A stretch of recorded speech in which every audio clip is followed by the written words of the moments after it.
Kia ora, good morning.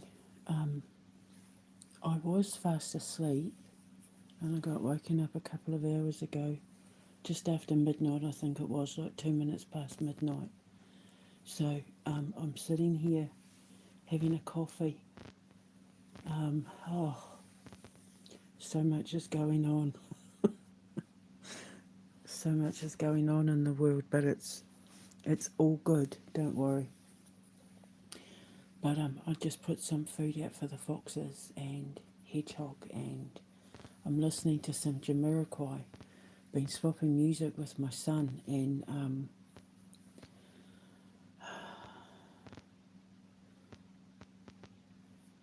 I started thinking about some stuff pertaining to things that are going on in the news, and for some reason it got me thinking about my Alien movie.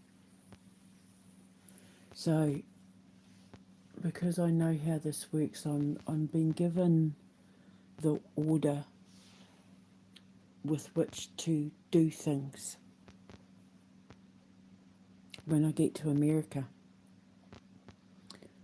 And I've spent the last 2 days working on the first sign. I've got a whole list of names for characters that I'm going to sit and go through. I need to find the characters' names, like um, the music teacher, Mr. Lindquist. He's not called Mr. Lindquist anymore. He's called Axel Holt. But in the movie, everyone's going to be called Master and Mister and Madam, and in the occult, the way that you speak is very important. And at this school, you're dealing with alchemists and warlocks and sorcerers who are in the higher realms, or and elementals as well, who are in the higher realms of the occult hierarchical system. And so it's all very proper, because these people are from ancient bloodlines and that, so it's all about etiquette and respect and composure and carrying yourself with decorum, and not like you're composed and you're structured and organized and very well spoken, and there's courtesies and all of that sort of thing. So everyone is called Mr. and Miss, Ms., Mrs., Master, Madam, that sort of thing. So he'll be called Mr. But obviously, when in the scenes where he's talking to Mrs. Cuthbert, who's the principal who runs the school, she'll refer to him as Axel. But otherwise, like, the kids will call him Mr. Holm. But yeah, so Holt. God, sorry. Holt. I've got so many names for my characters running through my head. I have to get the names perfect. The names have to be perfect. So Axel Holt, he's gone through like 4 transformations. But yeah, he'll be called Mr. Holt. But his first name is Axel. But you won't know he's called Axel until the teachers are talking to him in the movie. So otherwise it's Mr. And it'll be like Master Clarence or Master Madam Rose, Elena's last name. Instead of, she won't be called. She'll be either called Miss Rose or Madam Rose, Madame, because she's a young lady and blah blah blah, and it's all to do with etiquette and that. And I know this doesn't seem important, but if you know anything about the occult and incantations and spells and all of that, spells means verbal formula. So the way that you speak in the occult realms dictates the power of the incantation. It dictates the power of your alchemy, because it's all about having respect and all that. So the names that I come up with for the characters, and trust, I've got a whole pile of names written down, because I need 3 girls' names, 3 boys' names, and then I need the names for the teachers. I need the names for the deceivers. I need the names of the characters in the town, like the mayor, the sheriff, the townsfolk, that sort of thing, the local news reporter, that sort of thing. I need all those sorts of names, so that's what I'm working on now. The scenes itself have pretty much been written. I just need to pad them out with my writers when I sit down with them in America. I've still got to work on the music box as well, our little horror. I was going to make that a short movie, but it's like, just go for it.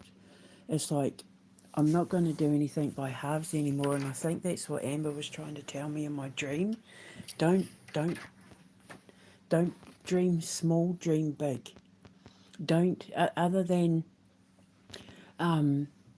Message in a Bottle and The Why Woman, which are short films, which I'm hoping to enter into film festivals. Otherwise, I'll create my own. I was going to have the music box be a short film as well, but it has the potential to be something big, and I want you to hear me out, because my son and I were talking about this a long time ago. The music box is basically based on what happened to my dad and I after my sister died when I was 18. She had this music box that was kept in her bedroom, that when we were tidying out, it was put in a box inside my parents' wardrobe, and my father was putting away a basket full of folder washing in the bedroom, and the music box started playing, and he said, he came out and he's like, this, every time I go into the room for the last few days, Laurie had only been gone a couple of weeks, this music box keeps playing, and he was too scared to go into the wardrobe. My father was the most, well, I mean, I got my time jumping ability from him, but my father was the most gifted man in terms of supernatural abilities, of everyone I've ever met in my whole life. He's the Arab Irish one. But being raised Catholic, everything occult, everything supernatural was evil. And that if you could see the future, or you had certain powers, you were evil, and you were in line with the devil. You were in league with the devil, and that always bothered me. It's one of the reasons why I walked away from being a Catholic, because it's bullshit. It's basically the church's way of making sure that they're the only ones that have access to, like, the Book of Solomon, and the missing Moses books that are teaching the world how to step into their supernatural power. The Catholic Church are gatekeeping the books of knowledge, like the books of Solomon and Enoch and all that, that are teaching the world how to be supernatural, how to have the sort of powers that I have. Because God said, and he made it very clear, that all men are to be created equal, and that we're all to be like in alignment together. And in order to do that, we need to be able to work on ourselves and earn the right to have supernatural abilities. And if you master your 7 virtues and heal yourself of your 7 vices, and master hope and faith, you will be rewarded with supernatural powers. He says that, the Catholic Church knew it. It's common knowledge. If you know anything about the occult, it's all there. Hang on, sip.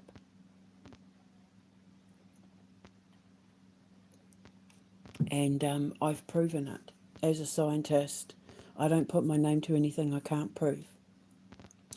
But I watched my dad growing up and experience things because of my dad and through my dad, like those Solomon Island war masks that my sister can attest to, because she was there when it happened, when they flew off the wall, and we were the only two home.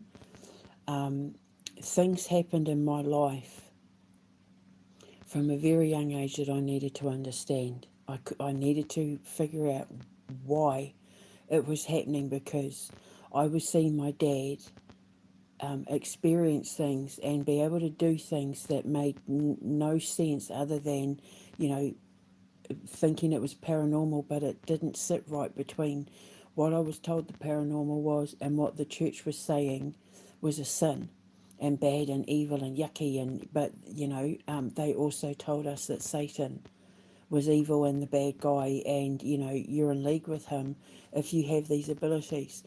But when I got locked up and I read the Bible and I saw the truth, when I was able to decipher the codes and remove the bullshit, it was the complete opposite. And that's when I realised that God and Satan have been used against us for a long time to stop mankind from having the sort of abilities that people like me have. And that this isn't something you can program into AI. This isn't something you can put into a super soldier. This isn't something that you can put into programs or the minds of people that you choose using the right kind of scientists and that. This is something that you work on from the minute you're born. Your ascension starts the second you're born, pretty much. And you have to fight everyone and everything that is put in your path from the second you're born in order to be able to master your craft. And my dad should have done that, but he didn't. And he knew things and experienced things when he, with his 34 years in the military, that he taught me that he was afraid to step into himself. I think because he knew I was fearless. But my father had it ingrained in him growing up with a Sunni Muslim mother and a Irish Catholic father, with nuns who were beating the shit out of him for asking too many questions, and he was brutalised, and it made him turn his back on God. It made him have no faith or interest in God or the church, and I don't blame him. And I needed to understand that when he started having these experiences after my sister died. I wanted to know, was he creating it himself, or was she reaching out, or what the hell was going on? So when he came in, he was as white as a ghost, and he said, "She's done it again, Pooh," because that's what he used to call my mum, Pooh, short for poodle. And he goes, and I was like, "What the hell's going on?" He goes, "She's the music box that's playing again, blah blah blah blah blah." So I went in and I said, "Show me." I was 18. And I was like, "Take," and he was so scared, and he goes, "It's coming from the wardrobe." So I opened up the wardrobe and I got it out of the box. And the first thing I did was flipped it upside down, because I knew that music box because Laurie loved it. And I knew it was battery operated and it was singing away to its heart's content. And I flipped it up, and I said to him, "I don't know how this is possible." And he's like, "Oh, yeah, I don't know what she's doing." I was like, "No," I said, "Dad, look, there's no batteries in it," because it was a battery operated music box and there was no batteries in it. And you had to lift the box to play the tune. So this batteryless, closed lidded box was playing this tune. I can't remember the tune though. I think it was.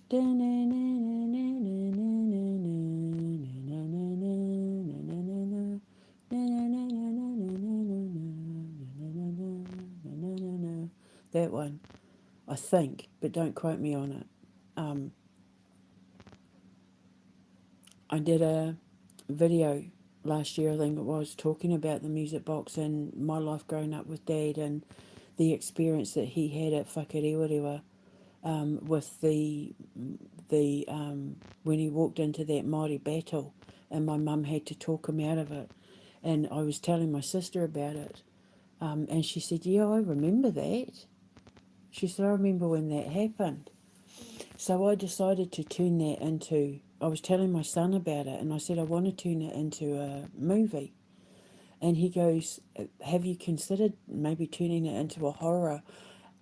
He goes, "Because, like, think about it."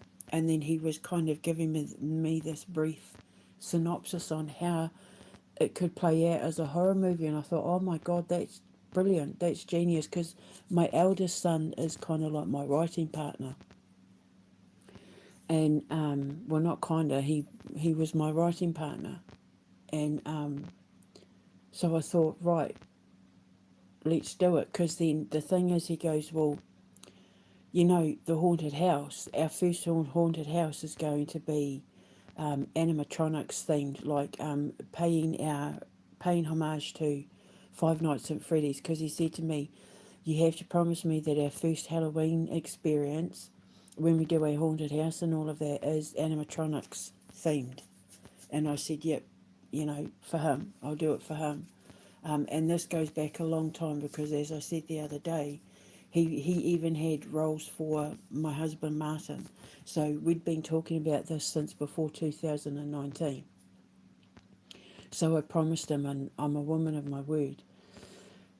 So I need to work on the music box, and I want it to be like one of my favourite movies, Small Soldiers. I don't know if they use graphics or animatronics for the little toys that came to life, but it's toys that came to life and live action actors. I kind of like the idea of doing little animatronic toys.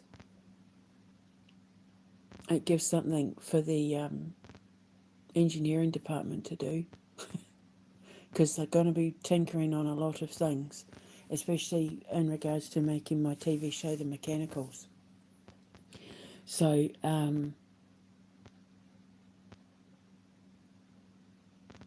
so I've got to work on that. I've got to pad the story out. It's only like a couple of paragraphs of things, so I've got to work on that.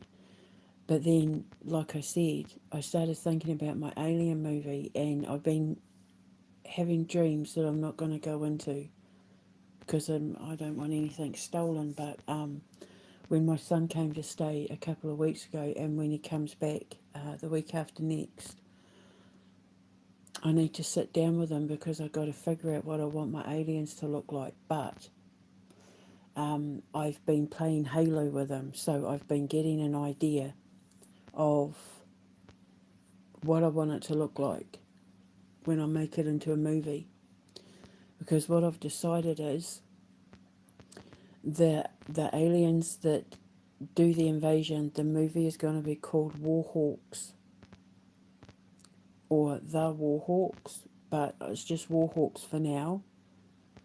Obviously everything's subject to change, but this is at least me. It's fermenting and starting to turn into something. I need to decide what I want the aliens to look like. Try and be as unique as possible. I want them to be different and stand out, and, you know, their spacecraft, what I want them to look like.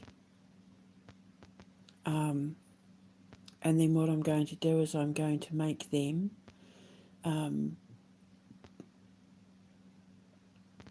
hunters for the team that works with, or what do you call them?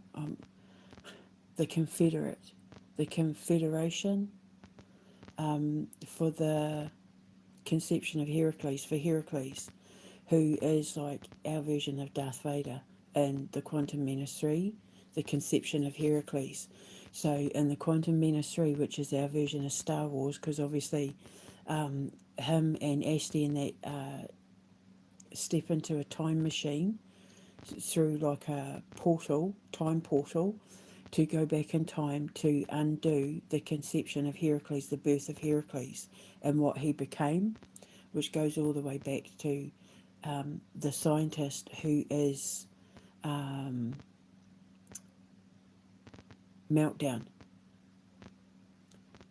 In the Quantum Menace 2, you meet Meltdown. He's one of the mutant legions. He's one of the, Quantum Menace mutant legion. He's one of her, we was thinking from when she was Olivia. He's one of Ben's right-hand men. He's one of the prominent featured, unlike some of the mutants that will be in my robot TV show, who are the lesser known mutants. The mutants that are in the Quantum Menace 2, the Battle of Two Worlds, like Meltdown, the Illusionist, Show, Asti, and all that, they're like Batman and Wonder Woman and Spider-Man and all of that. They're the known characters. They're the ones that are predominantly featured in all the comic books, and they'll be in the video games, and they'll be the ones that everyone knows. Meltdown is the scientist who studied Heracles when he was a brain in the jar. And Meltdown is from the universe's most ancient ancestors. He's like the oldest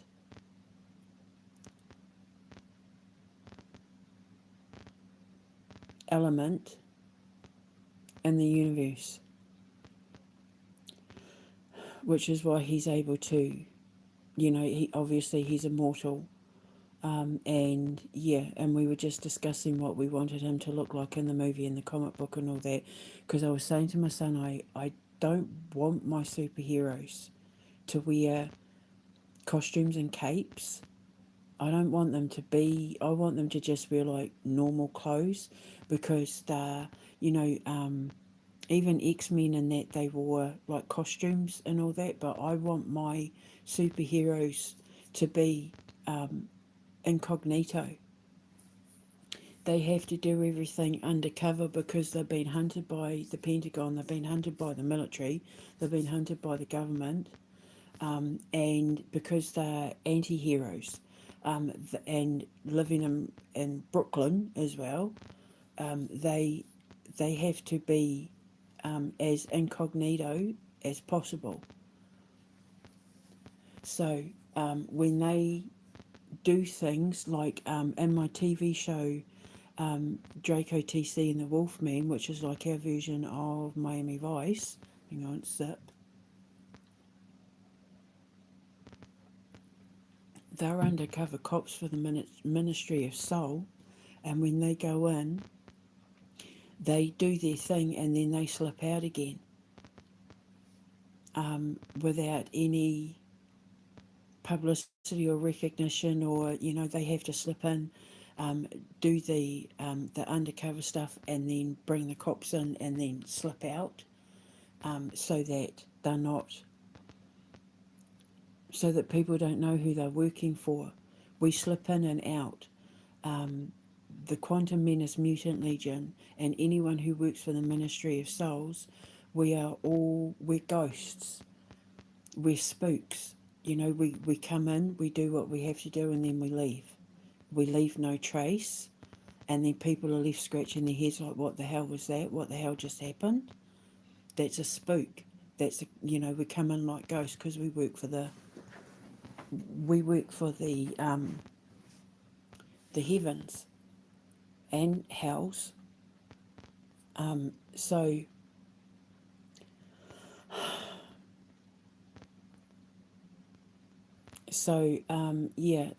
the conception of Heracles goes all the way back to the brain in the jar and Meltdown, and Heracles invading Earth in the Quantum Menace 2, the Battle of Two Worlds, which was the very first comic that was the first one, that was the first seed that I planted.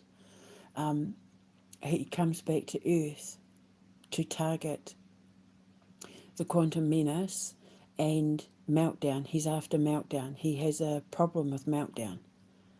It's a personal vendetta against Meltdown. And of course, they all protect him and come into fight. And, you know, he comes after the Quantum Menace because the Quantum Menace is a time jumper, and he knows that the Quantum Menace is the one who has access to all time, the time-space continuum. So he has to try and take the Quantum Menace out to make sure that the Quantum Menace doesn't access time in order to stop him from doing what he wants to do, which is target Meltdown and everybody else that he has a problem with. So in the Quantum Menace 3, The Conception of Heracles, the Quantum Menace and Asti and Meltdown and that, they go through like a Stargate sort of thing that Meltdown builds in his laboratory, which is hidden in a underground subway. You have to go through a fire hydrant to access his lab that's hidden in an underground subway. And so they go through the Stargate, and it takes them, you know, into space, and, you know, all of that. They have access to it. And they go in their little, you know, they have their spaceship. And I'm not going to go into details, but, you know, they go back to Heracles' planet. They go back in time to undo Heracles. So that's our version of Star Wars, and Heracles is kind of, he's anti-Hercules. Heracles is kind of like the shite version of Hercules. But he's kind of like our Darth Vader. So the Warhawks movie, the invaders are part of the contingency of Heracles.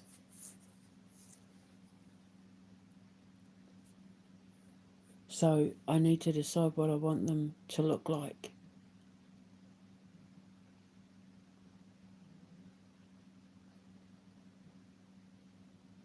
And I was thinking I could base them on what that lot up there showed me years ago.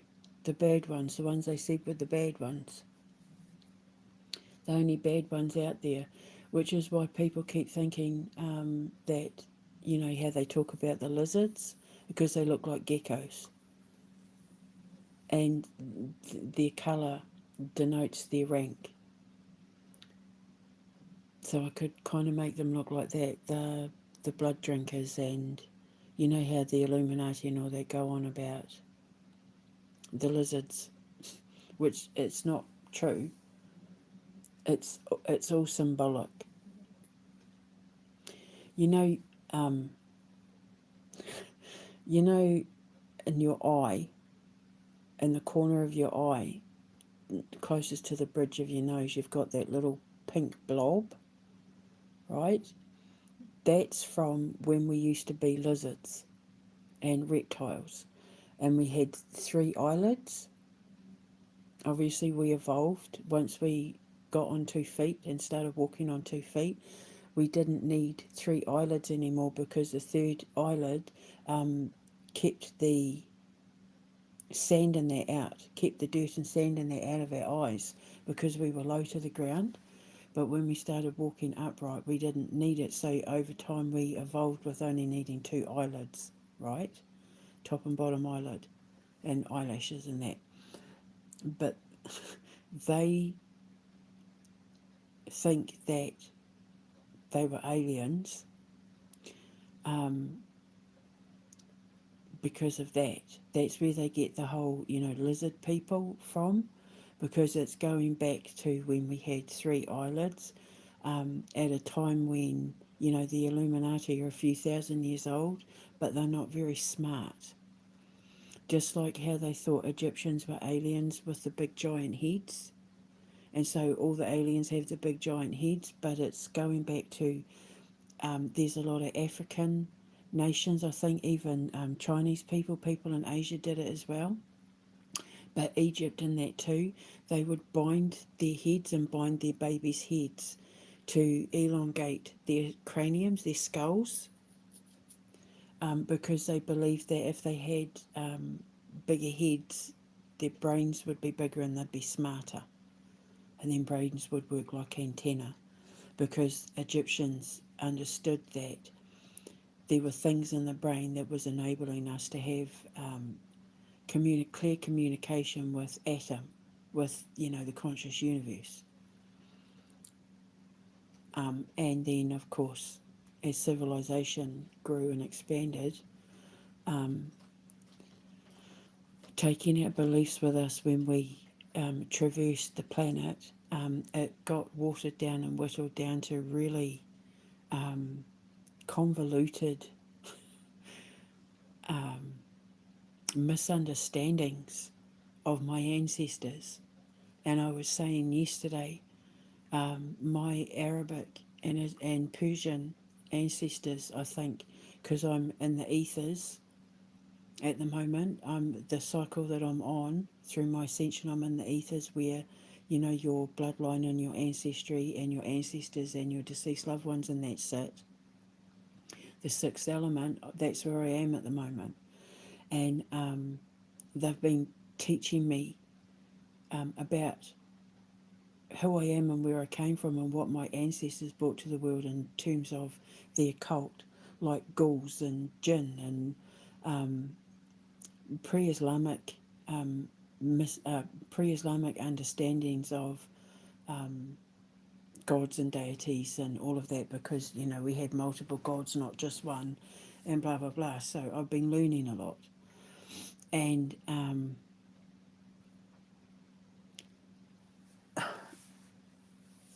it's helping me put my stories together, and it's helping me recorrect everything that the occult got wrong. Like the Illuminati and the Freemasons and all of that. The Church of Satan. They've gotten everything wrong, just like they got the Bible wrong. Well, the Bible was written wrong on purpose. But it's like my ancestors created me to say, here, push me out onto the stage, like unwillingly pushing me out and saying, here, you do it, you fix it, you tell them. We've created you to be the occult physicist. We've created you to do it. But see, I can't do maths. So I can only use language and writing and teach you using your imagination. And so I'm the storyteller. I'm teaching you and teaching children through storytelling and songwriting. So you learn while you're being entertained. And so, yeah, the Warhawks is my alien invasion movie, and it's going to be like District 9 and all of that in terms of special effects and gore, because they're invaders, they're invading the planet, and there's going to be a war, they're going to kill people and, all of that sort of thing. And yeah, so, and they're going to be in the Quantum Menace 3, the Conception of Heracles, which is going to be our version of Star Wars. And I want it to be made just like how Star Wars was back in the day. There'll be no AI, there'll be no CGI or anything like that. I want it to be all special effects and illusions and tricks of the light. I want everyone who makes it to make it exactly how they did when they made the first Star Wars movie, when they had no budget. I want my team to recreate the magic of Star Wars when they had no budget, when AI wasn't a thing, when CGI wasn't a thing, I think it would be beautiful. Absolutely beautiful. So, I'm just putting it out there. So now, so today I'm going to work on the character names for the first sign. Then I need to lock in the music box. And then when my son's here, I need to sit down with him and decide what we want the aliens in our movie to look like.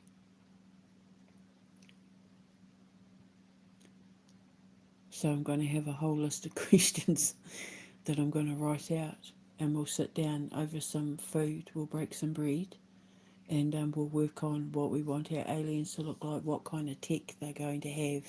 Then I can write it all out, and then when I'm on the road and I have a laptop and I have access to sitting down and typing everything out, by the time I get to America, I can just hand everything to my writers and sit down with them, and we'll spend days, weeks, whatever, going over the storyline together. And yeah, I'm really excited. I'm so excited. And then there's my Stargazer movie as well, which also involves space and building space rockets and all in regards to my own space program, which is going to help greatly get investors in that for my space program, my space navigation system. So yeah, it's all coming together beautifully. It's like I feel like I'm in the vortex, and everything's like the eye of the storm, the eye of the vortex, and I'm just about to come out the other side and land in America. So I need to get everything ready. So that's what I'm doing. So yeah, my alien movie has a name, The Warhawks. And you can see from the thumbnail why I've called it The Warhawks. Basically just means people like warmongers, people looking for an excuse to go to war. Because I was looking up in the thesaurus invaders, because obviously they're invaders from space, like space invaders, but obviously I couldn't call it space invaders, but it's like that. Having said that though, I have come up with a game that is like Space Invaders but a bit different for my little mini games that we'll put up on the server while we're waiting for the AAAs and that to come out. I'm just realising as well it's also to do with the dream that I had yesterday about Andrew Gosden. So yeah, so they've been letting me know. So I'm going to go back to finishing my coffee. I'm just giving you an update on what I'm doing because obviously I promised I'd keep you in touch to let you know that they haven't killed me yet. I'm still alive.